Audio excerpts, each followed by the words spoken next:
کر اس امت کی ہدایت کی شب و روز دعائیں کی ہیں، صبح شام پڑے ہیں، ہر وقت اللہ تبارک و تعالیٰ کے حضور میں اس امت کی ہدایت کی دعائیں مانگتے رہے ہیں، اس امت کی راہ روی کے لیے، اس امت کے صراط مستقیم پر گامزن ہونے کے لیے، اس امت کو صحیح راہ پر چلنے کے لیے اللہ تبارک و تعالیٰ سے دعائیں مانگتے رہے۔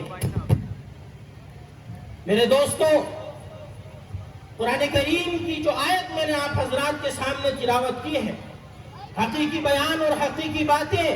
اور بہت عمدہ لطیف انداز میں آپ حضرات کے سامنے اپنے مواعظ کو اور اپنی گفتگو کو رکھنے کے لیے علماء کرام دیوبند سے بھی تشریف لا رہے ہیں، اور ہمارے استاد محترم حضرت مولانا محمد مفتی مستقیم صاحب بھی تشریف لا چکے ہیں۔ وہ آپ حضرات کے سامنے مفصل انداز میں اور عظیم ترین نصیحتوں پر مشتمل اپنے بیانات آپ کے سامنے پیش کریں گے۔ میں ایک ادنا سا طالب علم آپ حضرات کے سامنے انہی اپنی استاد اور اپنے معزز اپنے شیوخ اور اپنے کرم فرماؤں کے نتیجے میں جو کچھ حاصل کیا ہے چند باتیں آپ حضرات کے سامنے پیش کرنا چاہتا ہوں۔ اللہ تبارک و تعالیٰ نے اس آیت کے اندر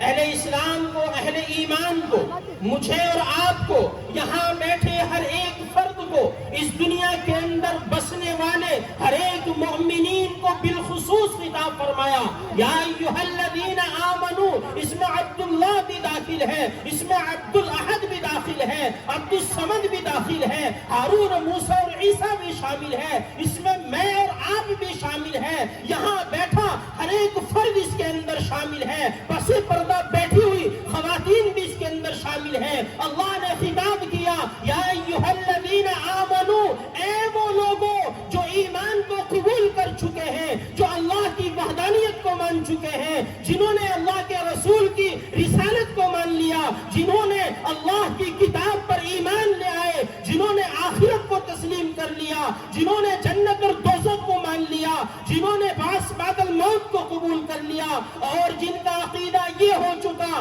کہ ہمیں مرنے کے بعد رب کائنات کے سامنے جانا ہے، اپنے اعمال کا حساب دینا ہے، اپنے کیے کا حساب دینا ہے، اپنی شب و روز کا ہم سے مطالبہ کیا جائے گا، ہمارے اعمال کا مطالبہ کیا جائے گا، ہم سے پوچھا جائے گا کہ او عبداللہ، او فلاں بن فلاں، میں نے تمہیں زندگی دی، میں نے تمہیں اتنے اوقات عطا فرمائے، اتنی شب و روز عطا فرمائی، اتنے سال عطا فرمائے، اتنے مہینے عطا فرمائے، اتنے گھنٹے دیے، سیکنڈ دی اور لمحات دیے، پوائنٹ دیے، ہر ایک کا حساب و کتاب ہوگا۔ جو اس بات پر ایمان لا چکا ہے ہر وہ انسان مخاطب ہے۔ اللہ فرماتے ہیں ادخلوا فی السلم کافہ، اے ایمان والو اسلام کے اندر پورے کے پورے داخل ہو جاؤ۔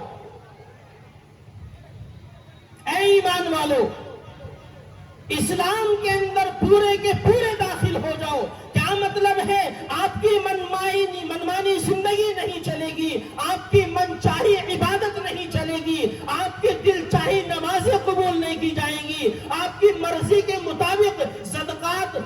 اور صدقات قبول نہیں کیے جائیں گے، آپ کی خواہش کے مطابق اعمال قبول نہیں کیے جائیں گے۔ اسلامی طرز پر جو ہوں گے، اللہ کے حکم کے مطابق جو ہوں گے، رب کائنات کا حکم ہوتا ہے اے ایمان والو جب تمہیں نماز کے لیے پکارا جائے، مؤذن اذان دے دے اور حی علی الصلاۃ کی پکار تمہارے کانوں کے اندر پڑ جائے، دنیا کے تمام تر کاروباروں کو بند کر دو اور دنیا کی تمام مشغولیت کو چھوڑ کر ایک اللہ وحدہ لا شریک لہ کی پکار پر لبیک کہہ دو۔ تمہارا دل چاہے نہ چاہے، لاکھ مشغولیات ہو، لاکھ تمہارے اندر مشاغل ہو، خوب کاموں کے اندر تم الجھے ہوئے ہو، تمہارے کپڑے خراب ہو، تمہارے جسم ناپاک ہو، تم کسی بھی کام کے اندر مشغول ہو، جب رب کا اعلان ہوا، جب رب نے پکارا نماز کے لیے چلو، جب رب نے کہا اے مالدارو زکوٰۃ دینی ہے، جب رب نے کہا اے طاقتورو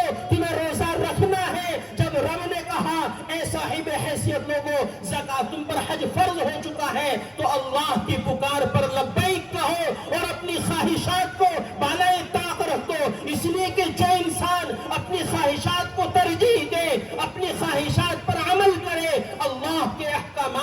سے پشت ڈال دے ہمارے اور آپ کے نبی سیدنا جناب محمد رسول اللہ صلی اللہ تعالی علیہ وسلم فرماتے لا یؤمن احدکم حتی یکون ہواہ تبعا لما جئت بہ. جو دین، جو رہبر، جو سنت اور جو دستور اللہ کے نبی لے کر آئے ہیں، جو قانون اللہ کے نبی لے کر آئے ہیں، جو شریعت اللہ کے نبی نے ہمیں سکھائی ہے، زندگی گزارنے کا جو اسوہ، جو نمونہ اللہ کے نبی نے ہمیں سکھایا ہے، اور جو طریقہ اللہ کے نبی نے ہمیں سکھایا ہے، جب تک کسی انسان کی تمام خواہشات، اس کی تمام آرزویں، اس کی تمام چاہتیں جب تک اللہ کے نبی کے دین کے تابع نہ ہو جائے، اللہ کے نبی فرماتے وہ انسان مکمل ایمان والا نہیں ہو سکتا. ایک طرف اللہ کے نبی کا فرمان ہے، اور یہ عقیدہ میرا اور آپ کا، اس دنیا کے اندر بسنے والے ہر ایک اہل ایمان کا ہے، ہر ایک اہل اسلام کا یہ عقیدہ ہے کہ سورج مغرب سے نکل جائے، پہاڑ اپنی جگہ سے ہل جائے، پہاڑ ریزہ ریزہ ہو جائے، میں اور آپ کی ہماری ہستی ختم ہو جائے، ہمارا وجود مٹ جائے، لیکن پیارے آقا کا فرمان ذرہ برابر بھی غلط ہو جائے یہ نہیں ہو سکتا ہے. اللہ کے نبی نے فرما دیا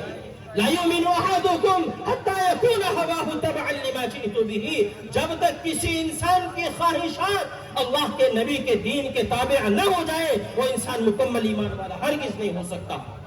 ایک طرف اللہ کے نبی کا یہ فرمان ہے، ایک طرف میں اور آپ اپنے گریبان کے اندر جھانک کر دیکھیں، ہم گھر کے اندر جاتے ہیں، ہم دیکھتے ہیں کہ ہماری اولاد پاجامے کو ٹخنوں سے نیچے کرتی ہے، ہم اور آپ دیکھتے ہیں کہ ہماری اولاد نمازیں نہیں پڑھتی، ہم اور آپ دیکھتے ہیں کہ ہماری اولاد نے فرمائش کی کہ بابا جی 24 انچی والا چاہیے، 36 انچی والا چاہیے، کلیئرٹی والا چاہیے، اینڈرائڈ فون چاہیے. کیا کرو گے؟ پاپا اس کے اندر میں فیس بک چلاؤں گا، اس کے اندر میں واٹس ایپ چلاؤں گا، اس کے اندر میں یوٹیوب چلاؤں گا، اور اس پر میں فحاشی کے وہ مناظر دیکھوں گا جو دنیا کے سامنے ہم اور آپ پیش نہیں کر سکتے. ہم اپنے بچے کی خواہشات کو مکمل کرتے ہیں، اس کی تمام تر آرزوؤں کو پورا کرتے ہیں، جبکہ ہمارے دل کے اندر یہ خیال رہتا ہے کہ میرے نبی نے منع فرمایا ہے، میرے نبی کا فرمان ہے کہ وہ پاجامے کا حصہ، وہ جسم کا حصہ جس پر پاجامہ اور ازار ٹخنوں سے نیچے جائے وہ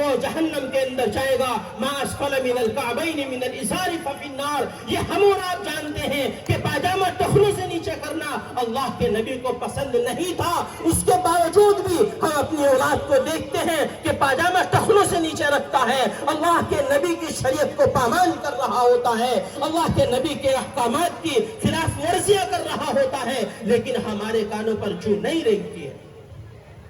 کیا مطلب سمجھا جائے کہ ہم مکمل ایمان والے ہیں؟ کہ ہمارے اندر ایمان راسخ ہو چکا ہے؟ کہ ہمارا دل نور ایمانی سے منور ہو چکا ہے؟ ہرگز نہیں. آپ زبان سے لا اقرار کرتے رہے، آپ زبان سے کہتے